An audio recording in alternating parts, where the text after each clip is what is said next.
নমস্কাৰ সকলোকে। আপোনালোকে দেখিছেই কফৰ্জত 6টা কোৱান্টিটি ডাউন সাইডত মানে শৰ্ট সেলিং কৰিছোঁ আৰু যেহেতু মোৰ ডাইৰেকশ্যনত মুভ দিছে সেইবাবে ষ্টপ লছো প্লেচ হৈ গৈছে অলৰেডি।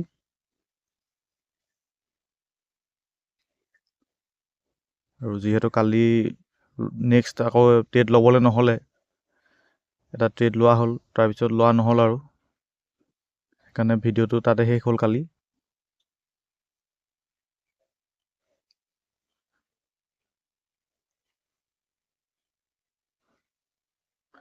এক মিনিটৰ কেণ্ডেলত এণ্ট্ৰি লৈছোঁ, দেখিছে আপোনালোকে। আচলতে ৰিট্ৰেষ্টলৈ ৰ'ব লাগিছিলে, 1 মিনিটতো ৰিট্ৰেষ্ট আহে। এই এণ্ট্ৰি পইণ্ট আছিলে, এতিয়া যিটো হৈছে সেইটো পইণ্টত আচলতে এণ্ট্ৰি হ'ব লাগিছিলে। EMA ওচৰ পাইছেগৈ, কিন্তু এণ্ট্ৰি মোৰ আগতেই হৈ গ'ল। ভিডিঅ' ৰেকৰ্ডিং কৰি আচলতে ট্ৰেডিং কৰিলে বহুত প্ৰব্লেম হয়, সেইবাবে আজি প্ৰথমে ট্ৰেডটো লৈ লৈছোঁ এনালিচিছ কৰি, তাৰপিছতহে ৰেকৰ্ডিং ষ্টাৰ্ট কৰিছোঁ। নহ'লে বহুত চাইক'লজিত প্ৰব্লেম হৈ যায়।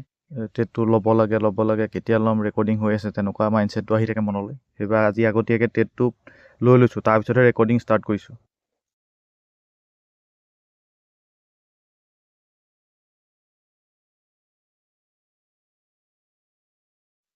নিফটি আপছাইডত মুভ দি আছে, কিন্তু যিহেতু কালি এটা ডনাল্ড ট্ৰাম্পৰ তাৰিফৰ এটা নিউজ আছে, সেইবাবে আজি আপছাইডত যাবলৈ অলপ ভয় আছে। যিহেতু তাৰিফৰ কথা আহি আছে, ডনাল্ড ট্ৰাম্পে তাৰিফ লগাইছে ইণ্ডিয়াৰ ওপৰত, আপোনালোকে নিউজটো গম পাইছেই চাগে, 52%। সেইবাবে আজি মানে মাৰ্কেট ডাউন ছাইডত মুভ দিয়াৰ চান্স বেছি আছে, সেইকাৰণে আপছাইডত আজি ট্ৰেড ল'বলৈ ভয় হৈছে। আৰু আমি ভবামতে মুভ দি আছে।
যিহেতু আমাৰ ডাইৰেকশ্যনত মুভ দি আছে, সেইবাবে ষ্টপ লছটো কষ্টতকৈ অলপ তললৈ লৈ আহিছে, যাতে এতিয়া লছ নহয়। তেতিয়াতো আমাৰ কোনো লছ নাই, হ'লে প্ৰফিটেই হ'ব। আৰু এটা নতুন অৰ্ডাৰ আহিছে, আপোনালোকে দেখিছে TP আৰু SL ওলাই আছে যে এইটো নতুন এটা অৰ্ডাৰ আহিছে। মই অৰ্ডাৰখিনি বুজাই দিম এদিন, কেনেকৈ অৰ্ডাৰ, কি অৰ্ডাৰ আছে। নতুনকৈ এটা অৰ্ডাৰ আহিছে, টাৰ্গেট আৰু ষ্টপ লছ একেলগে প্লেচ কৰিব পৰা।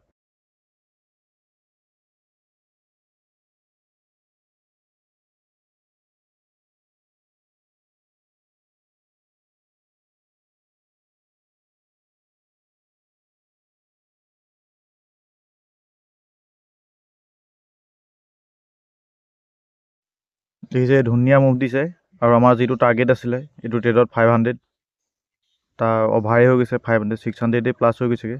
ষ্টপ লছটো একদম য'ত মুভ দিছে, মেক্সিমাম মুভ দিছে তালৈকে ট্ৰেইল কৰি দিয়া হৈছে। দেখিছে 600 প্লাছ প্ৰফিট দেখাই আছে। আপোনালোকে দেখিছে মোৰ ট্ৰেইলিং ষ্টপ লছটো হিট হৈ গৈছে, আৰু প্ৰফিট বুক হৈ গৈছে। আৰু আচলতে ট্ৰেড এনেদৰে লোৱা হয়, যিদিনা প্ৰফিট হয় অলপ সৰহকৈ প্ৰফিট ধৰিবলৈ ট্ৰাই কৰা হয়। আৰু এনেকুৱা কিছুমান ভিডিঅ' আহি থাকিব, আপোনালোকে শিকি থাকিব পাৰিব। ধন্যবাদ।